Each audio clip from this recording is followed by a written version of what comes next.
Hello friends. तो आज के इस वीडियो में हम सेक्शन बी देखेंगे। अगर आपको सेक्शन ए देखना है तो आप मेरा प्रीवियस वीडियो वॉच कर लीजिए चैनल पे जाके। प्लेलिस्ट में मैंने क्लास 12th के सैम्पल पेपर का वीडियो बना रखा है। तो चलिए शुरू करते हैं हम। ठीक है, क्वेश्चन नंबर 19। क्वेश्चन नंबर 19 क्या बोल रहा है? Question number, electromagnetic wave with wavelength lambda 1 is suitable for radar system used in aircraft. तो एयरक्राफ्ट में रेडार सिस्टम में यूज़ होने वाली वेवलेंथ कौन सी होती है? They are radio waves.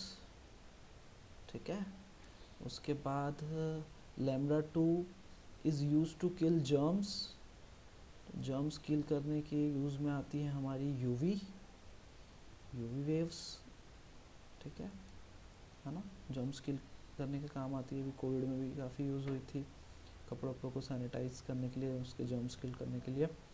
Lambda 3 है, lambda 3 is use to improve visibility improve करनी है तो ऑब्वियसली उसका लैम्डा अच्छा खासा होना चाहिए, रेड वेवलेंथ होनी चाहिए। तो इसमें हमारी यूज़ होती है इंफ्रारेड। ठीक है, तो ये इंफ्रारेड। अब इनको क्या बोला है? Increasing order of their wavelength. तो सबसे ज़्यादा वेवलेंथ होती है इसकी और उसके बीच में ये होगी और सबसे कम इसकी होगी। तो lambda UV is less than lambda radio नहीं, इंफ्रा। ठीक है, इंफ्रा फिर लैम्डा रेडियो। ठीक है, तो ये हो जाएगा आपका question number 19 solve. Question number 20 में देखते हैं, सिंपल ही क्वेश्चन है क्वेश्चन नंबर 20 भी। ठीक है, क्वेश्चन नंबर 20 में आपका है a uniform magnetic field shown in the figure. ठीक है, स्पेसिमेन ए और बी के लिए। तो इसमें आपसे पूछा है identify specimen A and B. ये तो एनसीईआरटी भी आप खोल के देखोगे, एनसीईआरटी के अंदर ही ये दोनों डायग्राम दिए हुए हैं। ठीक है, तो ए हो जाएगा आपका सैंपल ए इज डायमैग्नेटिक। ठीक है, डायमैग्नेटिक है क्योंकि ये देखो ना, यहाँ पे ये मैग्नेटिक फील्ड को रिपेल कर रहा है, मैग्नेटिक फील्ड को बाहर से होके जाना पड़ रहा है यहाँ से। ठीक है, अंदर से केवल एक ही मैग्नेटिक फील्ड लाइन जा रही है, बाकी सारी बाहर से एक्सपेल कर रहा है, तो इट इज़ डायमैग्नेटिक। ठीक है, if we talk about B के बारे में बात करें तो this is paramagnetic. Obviously electric field lines are uniform inside the sample, तो ये होगा आपका पैरामैग्नेटिक। ठीक है, how is the magnetic susceptibility of specimen A differ by. Magnetic susceptibility की बात करिए तो ये काई की बात करिए। तो फॉर डायमैग्नेटिक मटेरियल के लिए मैग्नेटिक ससेप्टेबिलिटी इज़ 0 से नेगेटिव के बीच में होती है। तो greater than -1 and less than 0 for a. ठीक है, और बी के केस में आपकी काई होती है greater than 0 but less than epsilon. तो ये क्वेश्चन नंबर 20 आपका हो गया। आई होप आपको समझ में आ रहा होगा, सिंपल ही क्वेश्चन है। अब आ जाओ क्वेश्चन नंबर 21 पे। ठीक है, क्वेश्चन नंबर 21 में बोला है दो न्यूक्लियस रेडियाई दी है। What is the nucleus radii of 125 Fe and Al27 की दी है। तो वेल नोन रिलेशन है न्यूक्लियस चैप्टर में, आई थिंक 13 चैप्टर है। तो radius of nucleus is related to its atomic mass as r is equals to r0 a की power 1/3। ठीक है, 1/3 where A is atomic mass number, है ना। ठीक है, तो पहले वाले एलिमेंट जो दिया है Fe के लिए लिखें तो हम क्या आएगा, R Fe लिख देते हैं इसको, is equals to R naught बच्चों कांस्टेंट रहता है, ठीक है, और Fe के लिए है 125 की पावर 1/3, तो ये निकल के आएगा R नॉट 125 का 1/3 करेंगे तो 5 आ जाएगा, ठीक है। तो R Fe is equals to R naught 5, ठीक है। अब R नोट की वैल्यू निकालेंगे हम दूसरे वाले एलिमेंट से, दूसरे वाले एलिमेंट की रेडियस ही दे दी है हमको, ठीक है।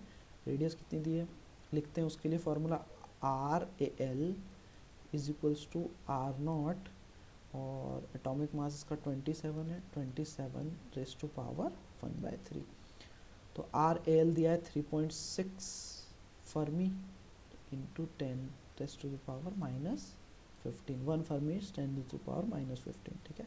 R naught 27 raise to power 1/3 हो जाएगा 3, तो ये 3 से 3 1 जा 3 और ये हो जाएगा 1.2, तो R नॉट की वैल्यू आपके आ गई 1.2 into 10 raise to the power -15, ठीक है। ये उठा के रख देंगे हम इक्वेशन 1 में, पुटिंग इन इक्वेशन 1, ठीक है। तो पुटिंग इन इक्वेशन 1, तो R Fe कितना हो जाएगा,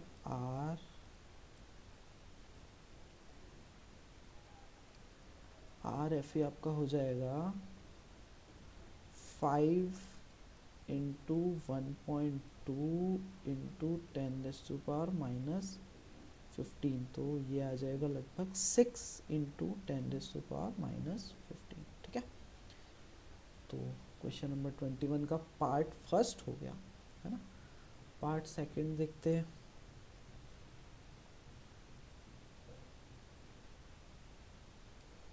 पार्ट सेकंड देखते हैं, ठीक है। पार्ट सेकंड में क्या बोला है, shortest wavelength of Lyman series दे दिया आपको, है ना।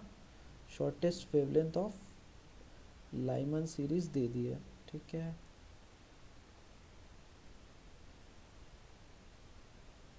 Shortest wavelength of Lyman series दी है आपको, और उसका वेवलेंथ दिया है 913.4 एंगस्ट्रॉम, और calculate the shortest wavelength limit for बामर series पूछी है। तो लाइमन सीरीज के लिए n फाइनल होता है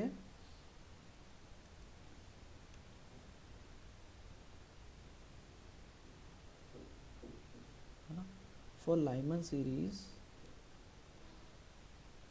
यहाँ करते हैं इसको question number 21, question number 21 part B, ठीक है। तो फॉर्मूला हमारा होता है 1/λ is equals to Rydberg constant 1/nf square minus 1/n initial square, ठीक है। तो for Lyman 1/λ is equals to R 1/1 square minus 1/, अब बोला है शॉर्टेस्ट वेवलेंथ, तो वेवलेंथ यहाँ पे लिखता हूँ, when wavelength is short, when wavelength is short, energy is maximum, ठीक है। एनर्जी इज मैक्स, तो एनर्जी मैक्स होगी बच्चों, तो इसका मतलब है कि एन इनिशियल जो है आपका मैक्सिमम एन इनिशियल कितना ले सकते हो, n initial will be infinite, है ना। N initial is equals to infinity, तो 1/इन्फिनिटी, 1/इन्फिनिटी 0 होता है, तो 1/λ इज इक्वल्स टू R, और बस R इज इक्वल्स टू 1/λ, तो ये R की वैल्यू आ गई आपकी, ठीक है। इक्वेशन 1 इसको दे देते हैं। अब हम लिखेंगे बामर सीरीज के लिए 1/λ इज इक्वल्स टू यहाँ पे लैम्डा की वैल्यू भी रख देते हैं, चलो r is equals to 1/913.4 angstrom, ये दी थी ना अपन को, ठीक है। हाँ, तो अब बामर सीरीज़ के लिए लिखते हैं, तो 1/λ r 1 बामर सीरीज़ के लिए n फाइनल होता है 2 का स्क्वायर माइनस, और यहाँ पे भी इन्फिनिटी रहेगा क्योंकि यहाँ पे भी बोला है कि शॉर्टेस्ट वेवलेंथ, तो इन्फिनिटी। तो ये पूरी वैल्यू हो जाएगी 1/λ इज इक्वल्स टू r/4, ठीक है। और r की वैल्यू आपको पता ही है, तो यहाँ से अगर लैम्डा की वैल्यू मैं निकालूँ तो हो जाएगी 4/r। लैम्डा b लिख देते हैं, बामर वाला, ठीक है। तो lambda b is equals to 4/r और 1/r की वैल्यू है ये, तो 913.4 angstrom. This is your answer, ठीक है। आई होप आपको समझ में आ गया होगा, ठीक है। तो question number 21 solve. Question number 22 देखते हैं।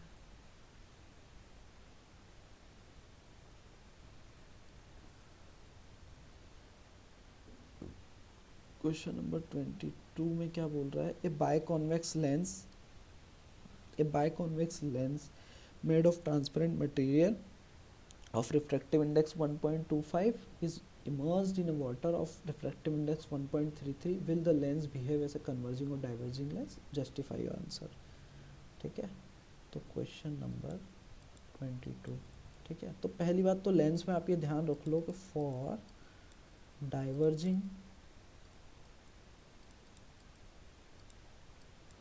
डाइवर्जिंग लेंस f क्या होता है बच्चों, फॉर डाइवर्जिंग लेंस के लिए f होगा नेगेटिव, है ना, f is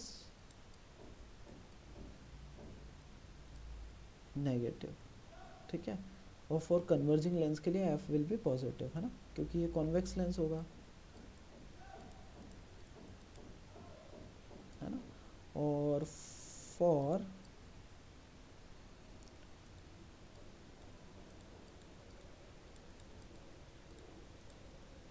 converging lens f is positive, that is convex lens। तो अब हमें यही बताना है कि कॉन्वेक्स लेंस की तरह एक्ट करेगा या कॉनकेव लेंस की तरह एक्ट करेगा, ठीक है।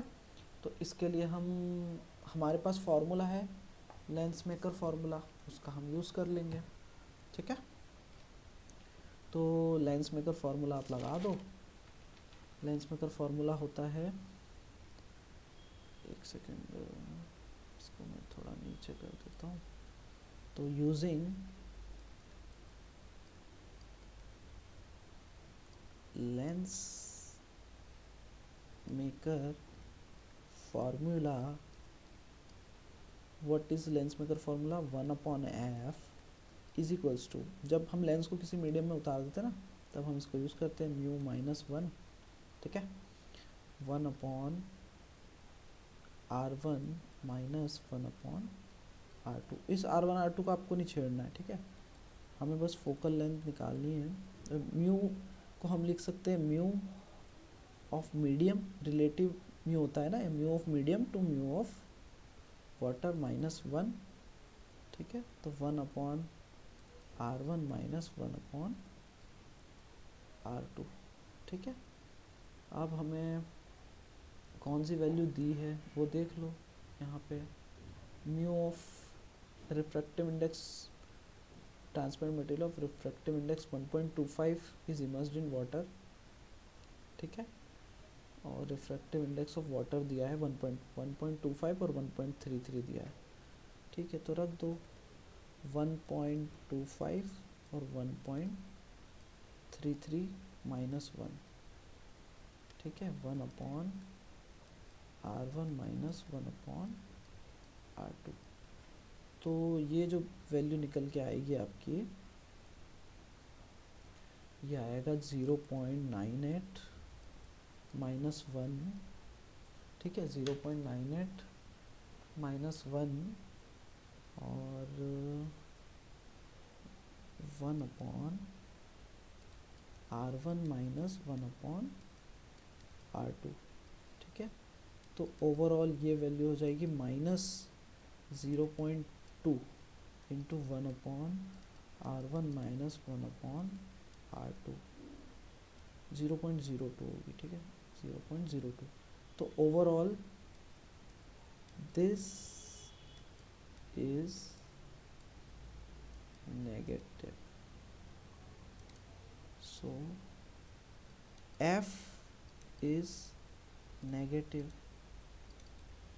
है ना, F नेगेटिव आ गया, हैंस इट इज है, कौन सा लेंस होगा, डाइवर्जिंग लेंस, है ना, ये मैंने कॉन्वेक्स लिख दिया, एक्चुअली में ये होगा कॉनकेव, ठीक है, hence it is a concave lens या behave as a concave lens, ठीक है। तो क्वेश्चन नंबर 22 हो गया। क्वेश्चन नंबर, अब आ जाओ नीचे है, क्वेश्चन नंबर 23 पे आ जाओ बच्चों, है ना। क्या बोला है, the figure shows a piece of pure semiconductor, ये सेमीकंडक्टर दिया है, in series with a variable resistor, this is variable resistor, variable resistor मतलब जिसका रेजिस्टेंस हम चेंज कर सकते हैं, and a source of voltage V और एक एमीटर, सब कुछ सीरीज में लगा हुआ है। तो बोला है कि should the value of R be increase और decrease to keep the reading of ammeter constant when semiconductor is heated.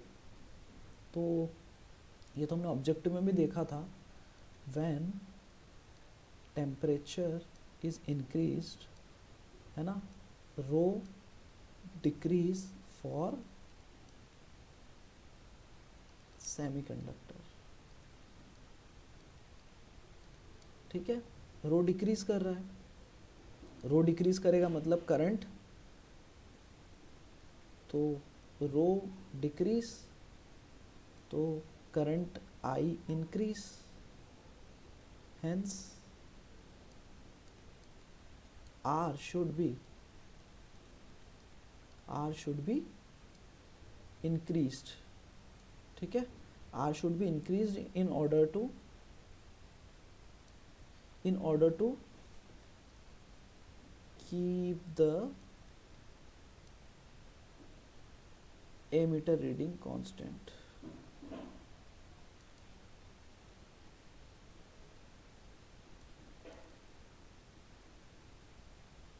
ठीक है ना, क्योंकि भैया आप हीट करोगे सेमीकंडक्टर को तो उसकी रेजिस्टिविटी जो है वो कम हो जाएगी, तो करंट ज़्यादा बहने लगेगा। तो अगर एमीटर की रीडिंग उतनी रखनी है तो रेजिस्टेंस बढ़ाना पड़ेगा ना, क्योंकि करंट तो बढ़ गया है, तो रेजिस्टेंस बढ़ा दो तो वापस से करंट उसी वैल्यू पे आ जाएगा, है ना।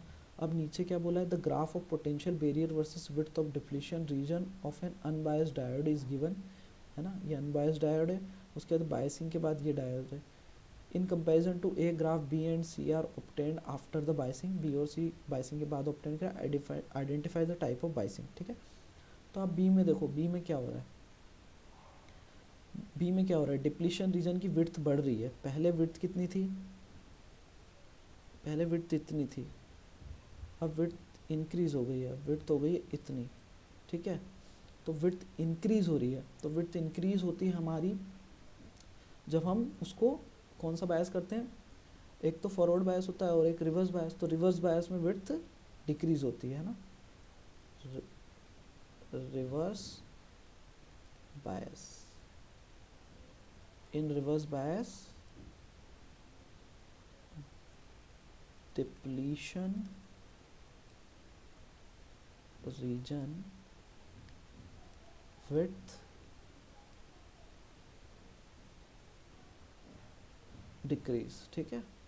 उसके बाद फिर सिमिलरली इन फॉरवर्ड बायस में क्या होगा, in forward bias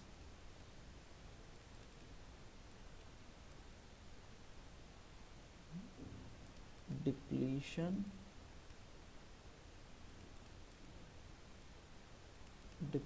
reason width, in reverse bias में क्या होगा, in reverse bias depletion region width,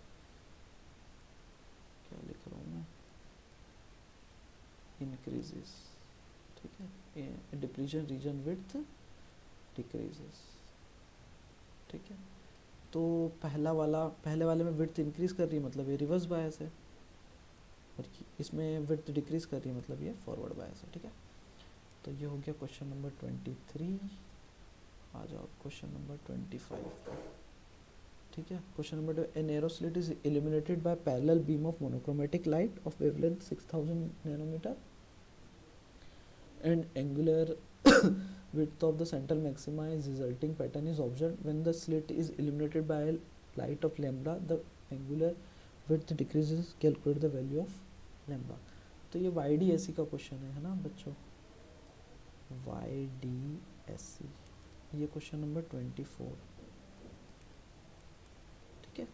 तो एंगुलर विड्थ, जो तुम्हारा एंगुलर विड्थ होता है वो होता है theta is equals to lambda by D, ठीक है। तो फॉर फर्स्ट वाले के लिए हम ले लेते हैं थीटा, और लैम्बडा दिया है 6000, सिंपल मैथ्स का क्वेश्चन है ये, बाय डी, बस फॉर्मूला पता होना चाहिए, है ना। और नया जो एंगुलर विड्थ है वो 30% कम हो गया, 30% कम हो गया मतलब 0.7 ऑफ प्रीवियस वैल्यू, ठीक है, इज इक्वल्स टू 6000 बाय 6000 नहीं, इसमें लैम्बडा बाय डी ना, लैम्बडा डैश बाय डी ये निकालना है हमको, तो ये 0 है, ठीक है। तो इक्वेशन 1, इक्वेशन 2, इक्वेशन 1 बाय 2, ठीक है। तो ये करेंगे तो हमारा क्या आ जाएगा, theta by 0.7 theta is equals to 6000 bye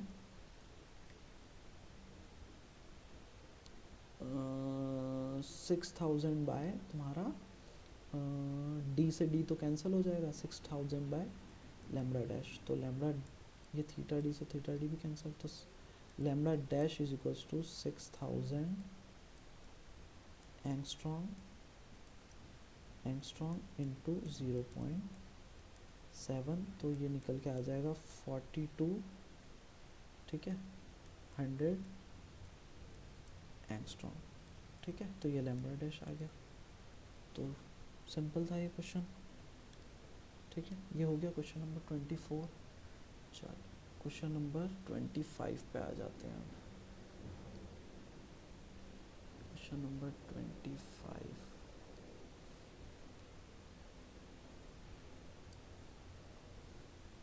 ठीक है। तो यहाँ से शुरू करते हैं इसको, क्वेश्चन नंबर 25।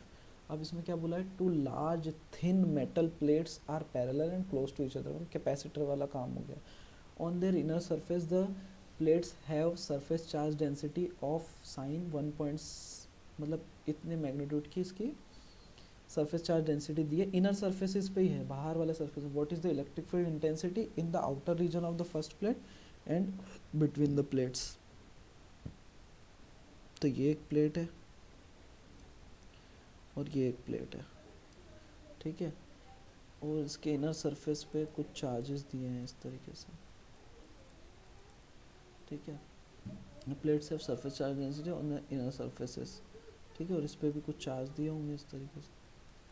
यहाँ पे कोई चार्ज नहीं है। अब यहाँ फील्ड पूछी है ए ऑप्शन में, तो यहाँ तो देखो कोई चार्ज है ही नहीं इधर की तरफ, नो चार्ज, तो ई तो यहाँ ज़ीरो हो जाएगा। अगर दोनों तरफ चार्ज होते तब हम यहाँ लिखते ना, लेकिन अभी तो ई ज़ीरो है यहाँ पे, और बिटवीन द प्लेट्स यहाँ पे, तो इस जगह पे फील्ड इस प्लेट की वजह से कितनी होगी, सिग्मा बाय 2 एप्सिलॉन नॉट, ठीक है। यहाँ लिख देता हूँ, in between sigma bye 2 epsilon not, ठीक है, और इसकी वजह से होगी माइनस, इसकी वजह से भी प्लस होगी, plus sigma bye 2 epsilon not, क्योंकि इसकी वजह से जो फील्ड है ना, इस प्लेट की वजह से फील्ड की डायरेक्शन इधर होगी, और इस प्लेट की वजह से भी फील्ड की डायरेक्शन इधर होगी, तो दोनों ऐड हो जाएगी, तो sigma bye 2 epsilon, sigma bye 2 epsilon, तो सिग्मा बाय एप्सिलॉन नॉट बस। तो सिग्मा की वैल्यू दी है, रख दो 17.7 7 इंटू 10⁻⁻22 और एप्सिलॉन नॉट की वैल्यू कितनी होती है 8.85 इंटू 10⁻11 शायद, रख के देख लेना तो इसका आंसर आ जाएगा। तो ये क्वेश्चन नंबर 25 भी हो गया। तो ओवरऑल आपका सेक्शन बी कंप्लीट। ठीक है, सेक्शन सी करेंगे अब हम अगले वीडियो में। Thank you for watching this video, और लाइक कर दो, कमेंट कर दो, शेयर कर दो अगर अच्छा लग रहा है तो। और भी पेपर्स के सॉल्यूशन हम लेके आएंगे जो आप बोलोगे वो। Thank you.